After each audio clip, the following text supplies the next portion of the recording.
안녕하세요. 영화 보는 당근코입니다. 오늘 소개해드릴 영화는 디즈니의 네 번째 라이브 액션 영화인 미녀와 야수입니다. 오늘 영상에 영화에 대한 스포일러가 있으니 스포가 싫으신 분들은 영화를 본 후 영상을 감상해주세요. 옛날 프랑스 외딴 마을에 젊고 아름다운 왕자가 살았습니다. 왕자는 세금으로 매일 화려하고 사치스러운 파티를 열었고 아름다운 미녀들만 초대했습니다. 하루는 왕자의 파티 도중 늙고 추한 노파가 폭풍을 피해 성을 찾아왔고 장미 한 송이를 왕자에게 내밀었지만 추한 노파를 보며 비웃음을 지은 왕자는 노파에게 성을 나가라며 소리치고 장미를 내팽겨 쳤습니다. 그 순간 늙고 추한 노파는 아름다운 요정으로 변했고 왕자와 성 안의 모두에게 저주를 내렸습니다. 왕자는 야수로 변했고 성 안의 사람들은 가구로 변했습니다. 요정은 마법을 건 장미 한 송이를 주며 야수에게 말했습니다. 이꽃의 꽃잎이 전부 떨어지기 전 그가 누군가와 진정한 사랑을 하게 되면 저주가 풀릴 것이라고. 세월이 흘러 요정의 마법으로 성의 사람들과 왕자가 사람들의 마음속에서 잊혀질 무렵 성 인근 작은 시골 마을 그곳엔 똑똑하고 예쁜 발명가 소녀인 벨이 살고 있었습니다. 책을 좋아하는 그녀는 항상 책을 빌리러 도서관으로 향했는데요. 마을 사람들의 눈엔 그런 벨은 조금 특이하고 이상해 보였습니다. 마을 청년 게스톤은 전쟁에 참여 후 고향으로 돌아왔습니다. 그리고 그는 마을 최고 미녀인 벨과 결혼하고 싶어 했죠. 하지만 벨은 게스톤을 좋아하지 않았고 그를 거절합니다. 벨의 아버지 모리스는 오르골을 만드는 세공사이자 화가입니다. 그에게 벨은 하나뿐인 소중한 딸이었지만 왜인지 그녀에게 엄마의 죽음에 대한 얘기는 자세히 해주지 않았습니다. 하루는 제작한 오르골을 들고 큰 도시로 판매하러 가는 모리스. 도시로 가다 숲속에서 폭풍우를 만난 모리스는 설상가상 늑대무리를 만나 쫓기게 됩니다. 그리고 그가 늑대를 피해 도망친 곳은 야수로 변한 왕자가 사는 성이었습니다. 성 안에서 하루를 묵게 된 모리스. 그는 말하는 컵, 칩을 보고는 황급히 도망을 칩니다. 그러다 성 안에 장미를 보게 되고 벨과의 약속이 생각난 그는 장미 한 송이를 꺾게 됩니다. 그리고 그 순간 야수가 그의 앞에 나타납니다. 벨은 혼자 돌아온 아버지의 말을 발견하고는 아버지에게 큰일이 생겼음을 알아챕니다. 벨은 아버지를 찾으러 성으로 향했고 그녀는 성의 꼭대기에 갇힌 아버지를 발견합니다. 모리스는 그녀에게 도망치라고 하지만 벨은 아버지 대신 자신이 갇히기로 합니다. 하지만 성의 신하들은 벨을 풀어주고 그녀를 극진히 대접합니다.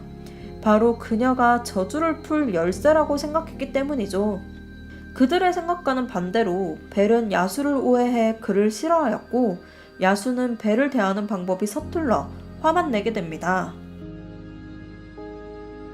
벨은 성을 돌아다니다 금지된 서쪽 탑에 올라가게 되고 그곳에서 마법의 장미를 보게 됩니다.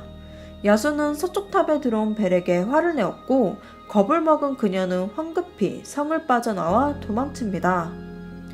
도망치는 그녀에게 따라붙은 늑대무리. 위급한 순간 벨의 앞에 나타난 야수는 그녀를 구해내지만 상처를 입고 쓰러집니다. 벨은 자신을 구해준 야수를 지극정성으로 치료하게 됩니다. 그리고 그와 처음으로 차분히 대화를 하게 됩니다. 벨은 야수가 보여준 서재에 감탄합니다. 책에 대한 얘기를 하며 야수와 점점 친해지게 되고 벨과 야수는 서로에게 호감이 생기기 시작합니다. 하루는 야수가 요정에게 받은 마법의 책을 벨에게 보여주었고 그 책을 통해 벨은 보고 싶었던 어머니를 보게 됩니다. 그리고 그녀는 아버지가 왜 자신에게 어머니의 죽음에 대한 얘기를 자세히 하지 않았는지 알게 됩니다.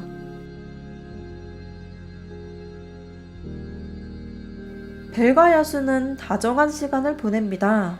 야수는 벨을 사랑하고 있었고 그녀에게 자신의 마음을 고백하려고 다짐합니다. 하지만 아버지를 보고 싶다는 벨의 부탁에 그는 마법의 거울을 통해 그녀의 아버지를 보여주었고 벨과 야수는 모리스가 위험에 처한 것을 알게 됩니다. 야수는 벨을 다시 마을로 돌려보내주었고 자신의 마법 거울도 그녀에게 주게 됩니다. 모리스가 끌려가기 직전 다시 마을로 돌아온 벨. 그녀는 야수의 존재를 믿지 않고 아버지를 미친 사람으로 몰아가는 마을 사람들에게 마법의 거울을 통해 야수를 보여주게 됩니다.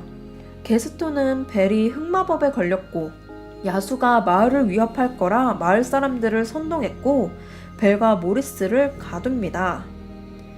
그리고 야수를 물리치러 성으로 향하게 됩니다. 성에 도착한 마을 사람들은 왜인지 성이 낯설지 않습니다. 꼭 와본 것 같지만 생각이 나진 않습니다. 성을 조심히 살피는 사람들을 공격하는 성 안의 가구들. 게스톤은 그 자리를 피해 야수를 찾아 나서고 그와 대치하게 됩니다.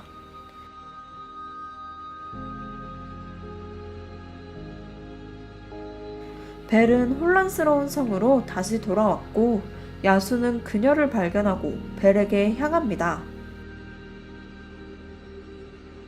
그리고 게스톤이 쏜 총에 맞은 야수. 그는 그녀에게 자신의 마음을 고백하고 눈을 감습니다. 동시에 장미꽃의 마지막 잎이 떨어집니다. 벨은 야수의 죽음에 슬픔에 잠겼고 눈물을 흘리며 그에게 사랑한다 고백하고 입맞춤을 합니다. 그 순간 야수를 감싸는 황금빛 연기. 왕자의 저주가 풀리고 성의 저주도 풀리게 됩니다. 다시 왕자의 모습으로 돌아온 야수와 사람의 모습으로 돌아온 성의 가구들, 또 그들을 잊었던 마을 사람들의 기억도 돌아오게 됩니다. 그리고 벨과 왕자님은 오래오래 행복하게 살았습니다.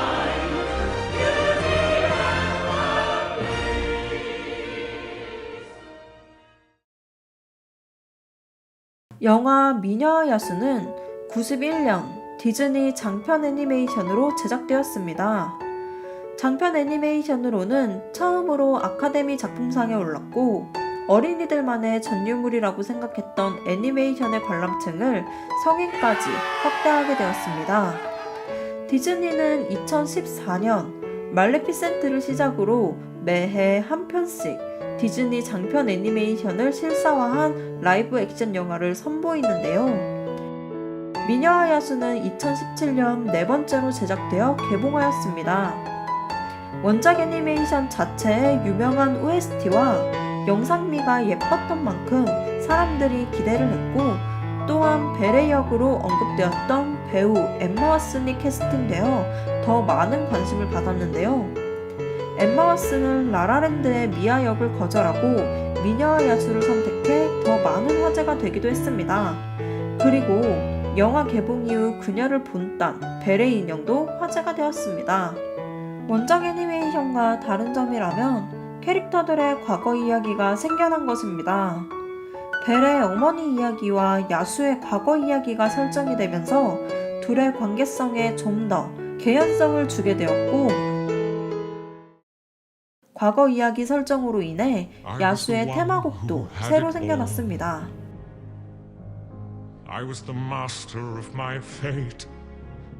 애니메이션에선 벨의 아버지가 발명가였던 것과는 달리 실사 영화에선 벨이 발명가로 나오는데요. 이 같은 설정은 좀 더 주체적이고 당당한 현대 여성을 표현하고 페미니즘적인 요소를 보여주었습니다. 미녀와 야수의 뒤를 이어 올 가을 라이브 액션 영화로 찾아온 곰돌이푸 다시 만나서 행복해가 좋은 성적과 호평을 거두었고 다가오는 겨울 호두까기 인형과 4개의 왕국의 개봉을 앞두고 있는 디즈니. 또 어떤 동화 속 이야기로 우리를 설레게 할지 너무 기대가 됩니다. 오늘 당근코가 소개한 영화 미녀와 야수. 여러분은 어릴 적 꿈꿔온 동화 이야기가 있나요?